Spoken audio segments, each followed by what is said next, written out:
नमस्कार दोस्तों, भारतीय जनता पार्टी का महाराष्ट्र के अंदर ऑपरेशन लोटस की कामयाबी में अब कोई भी शक नहीं रह गया है।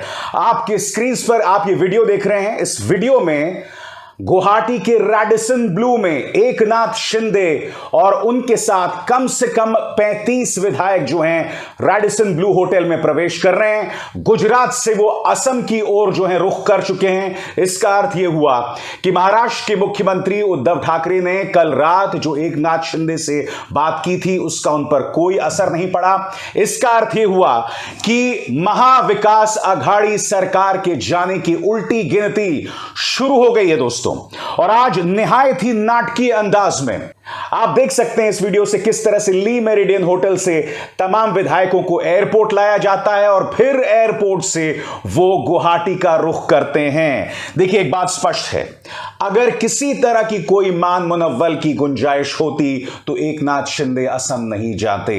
इससे स्पष्ट हो चुका है कि इस पूरे घटनाक्रम के पीछे इन दो चेहरों का नाम है जिनका नाम बार बार लिया जा रहा है, देवेंद्र फडणवीस और गुजरात से भाजपा नेता CRR पाटिल। सुनिए क्या कह रहे हैं एकनाथ शिंदे।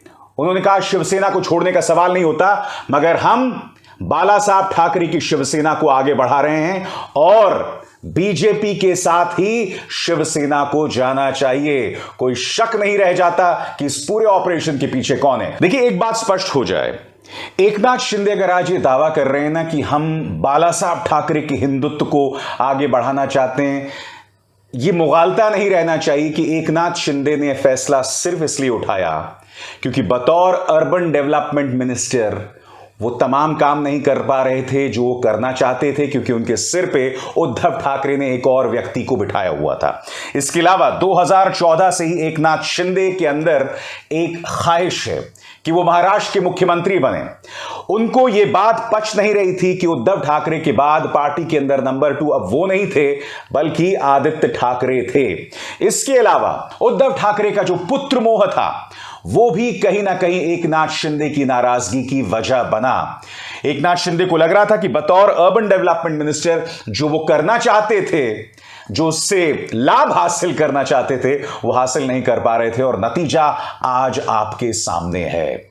आज तमाम जो बागी विधायक उनके साथ थे उन्होंने एक स्वर में कहा कि हम एनसीपी और कांग्रेस के साथ नहीं रहना चाहते, हम बीजेपी के साथ जाना चाहते हैं। दोस्तों, एक बात स्पष्ट हो जाती है कि अगर शिवसेना के 55-56 में से 40 विधायक एकनाथ शिंदे के साथ हैं तो शिवसेना का जो मौजूदा स्वरूप है उसका खेला लगभग खत्म हो जाता है।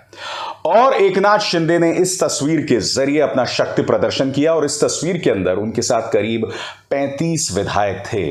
और अगर 35 विधायक भी होते हैं दोस्तों, तब भी शिवसेना में यह कहा जा सकता है कि बाला साहब ठाकरे के जो उत्तराधिकारी हैं अब उनके उत्तराधिकारी नहीं रहे। एकनाथ शिंदे ने इन विधायकों के दम पर यह साबित कर दिया कि वही अब शिवसेना के नंबर 1 नेता हैं। अब आपके जहन में एक सवाल होगा कि इसके बाद क्या? आपको कहीं दूर जाने की जरूरत नहीं है दोस्तों, मध्य प्रदेश की ओर चलते हैं। मध्य प्रदेश के अंदर आपको याद होगा ज्योतिरादित्य सिंधिया कमलनाथ से नाराज थे, मुख्यमंत्री ना बनाए जाने से नाराज थे। उनके जहन में यह भी शक था कि उन्हें राज्यसभा नहीं भेजा जाएगा। इसके अलावा वो लोकसभा का चुनाव भी हार गए थे। और आप जानते हैं जो राजे महाराजे होते हैं, सत्ता से दूर रहना, पावर से दूर रहना इनके लिए कितना मुश्किल होता है। तो गुना से जब वो चुनाव हार गए थे उसके बाद से ही उनके अंदर जो है खलबली मची हुई थी और इस खलबली को भारतीय जनता पार्टी पहचान गई थी और फिर वो 22 विधायकों के साथ भाजपा में शामिल हो गए। कमलनाथ सरकार गिर गई। बाद में चुनाव कराए गए उन तमाम सीटों में और उनमें से अधिकतर पर भारतीय जनता पार्टी जीत गई। मुझे ऐसा लगता है कि एक तरीका तो यह हो सकता है, यानी कि यही मॉडल महाराष्ट्र में अपनाया जाएगा और आखिरकार देवेंद्र फडणवीस के नेतृत्व में सरकार बन जाएगी।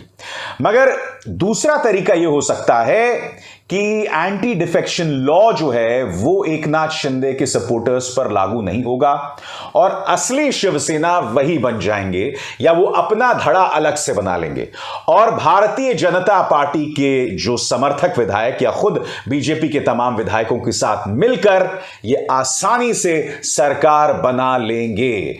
इस तरह से महाविकास अघाड़ी की कहानी जो है वो खत्म हो जाएगी।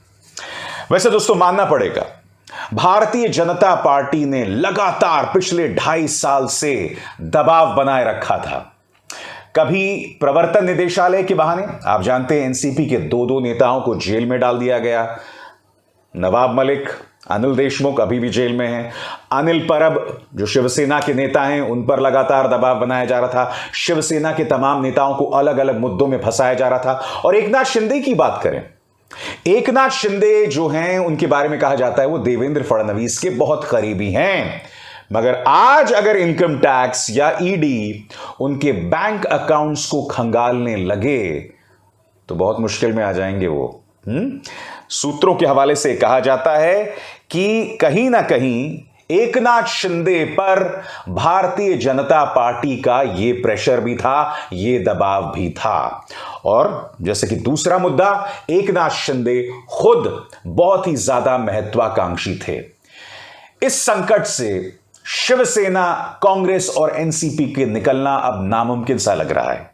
क्या कोई चमत्कार हो सकता है?